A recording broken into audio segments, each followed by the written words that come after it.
Most people think winter defeats homes because it's cold. That's the first mistake. Cold air alone doesn't destroy warmth. If it did, houses would fail instantly. What really breaks homes in winter is movement, instability, and bad design. And every generation repeats the same belief. Add more insulation. Burn more fuel. Fight harder. But some of the smartest winter solutions in history did the opposite. They didn't fight the cold. They avoided it. In this video, we're looking at a design that looks wrong at first glance, but quietly outperforms modern thinking when winter hits hardest. This is weird but smart, where strange ideas turn out to be the smartest ones. Every builder will tell you the same thing. If you want a warm house in winter, you build it above ground, keep it dry, add insulation, and fight the cold with heat. Burying a structure in the earth?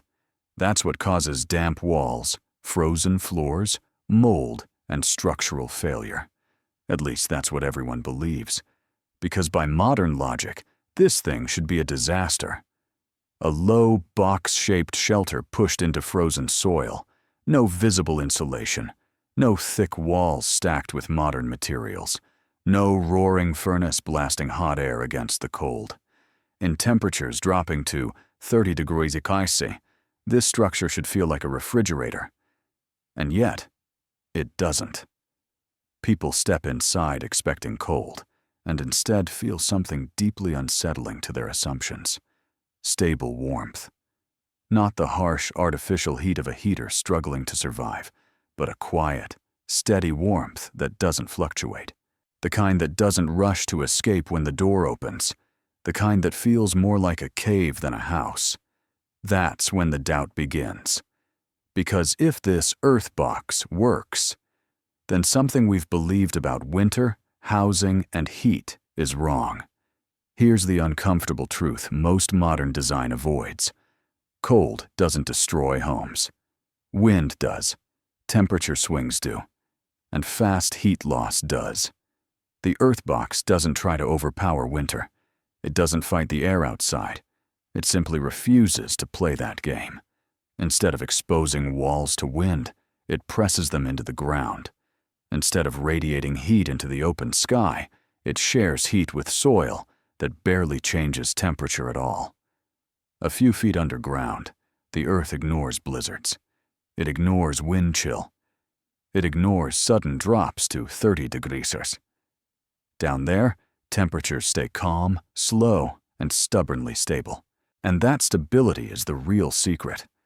This shelter doesn't rely on insulation alone.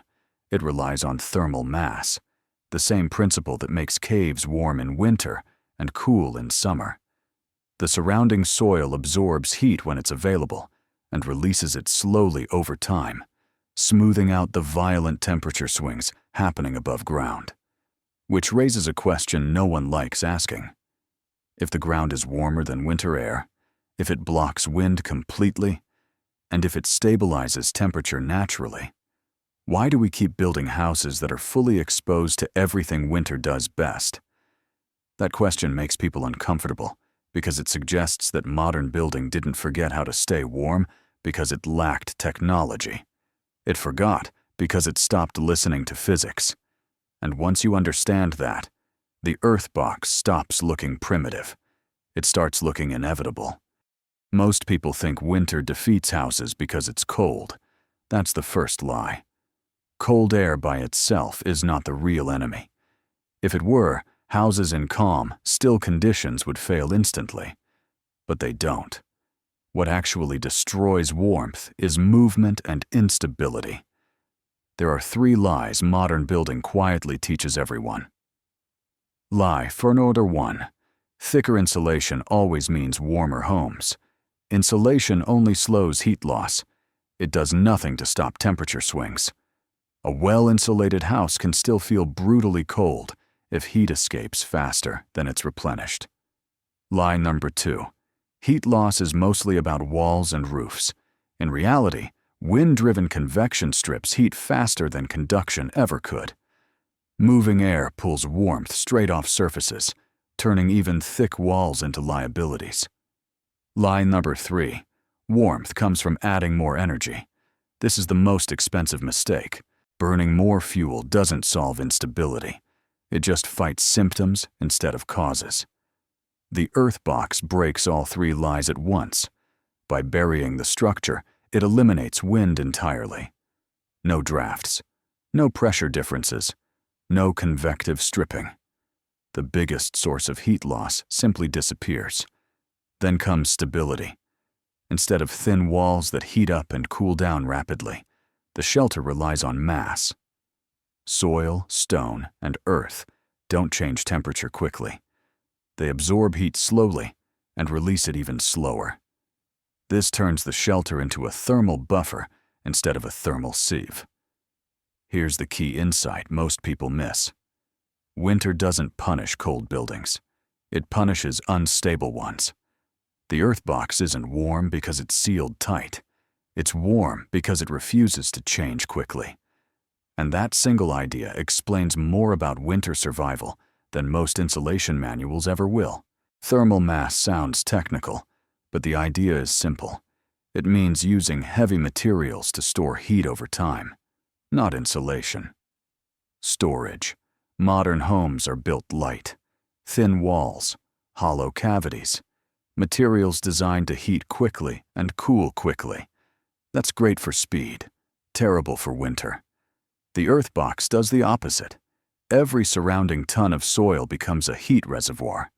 Any warmth generated inside, body heat, cooking, a small fire, even sunlight, gets absorbed instead of escaping. That energy doesn't vanish. It waits. This is why temperatures inside earth-integrated shelters barely fluctuate. When the outside temperature crashes overnight, the interior barely notices. The stored heat bleeds back slowly, smoothing out the shock. Think of it like this. A lightweight house is like a thin metal cup. It heats fast and cools fast. An earth box is like a stone pot. It changes reluctantly. And reluctance is power in winter. This also explains why many modern homes feel cold even when thermostats say otherwise. The air may be warm, but the walls, floors, and structure aren't. Your body feels radiation and surface temperature more than air alone. Inside an earth box, surfaces stay closer to equilibrium. Walls don't steal heat from your body. Floors don't drain warmth from your feet. This isn't comfort through excess energy.